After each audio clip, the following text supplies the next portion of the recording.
আমাকে এমনিতে অনেকে প্রশ্ন করছেন যে আপনার স্যারকে জিজ্ঞেস করেন যে স্যার যে আমেরিকান নাগরিক উনি বাংলাদেশের সংবিধান এটা এরকম বানাবে, এটা কেমন কথা? প্রথম কথা হচ্ছে আমি সংবিধান বানাচ্ছি না। ওই যে আপনি শেষ করলেন যেখানে, আমি সংবিধান বানাচ্ছি না, একেবারেই বানাচ্ছি না, এমনকি ড্রাফটও করছি না। আমি একা করছি না, আমার কমিশন করছে না, আমাদের সঙ্গে যারা কথা বলেছে তারাও করছে না। এটা হচ্ছে এক নম্বর। স্যার। দুই নম্বর হচ্ছে যে আমি জন্মসূত্রে বাংলাদেশের নাগরিক। আপনি যখনই কোথাও জন্মান, it is an inalienable right, যতক্ষণ না পর্যন্ত রাষ্ট্র আমাকে বলছে যে তুমি এদেশের নাগরিক না। সেটা বললেও কিন্তু বিপদ আছে। বাংলাদেশের উচ্চ আদালতে দুটো রায় আছে, বলা হয়েছে যে স্যার। কেউ যদি জন্মসূত্রে নাগরিক হয় নিয়ে যেতে পারবে। হুম। কিন্তু আপনার প্রশ্নের টেনরটা বুঝতে পারি, হুম। টোনটা বুঝতে হুম। পারি। হ্যাঁ, সেটা হচ্ছে যে ব্যক্তি হিসেবে হুম।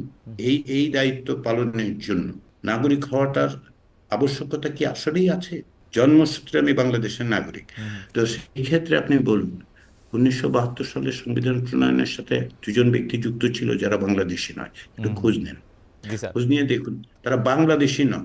হুম। হুম। আমি তো অন্তত পক্ষে বাংলাদেশি।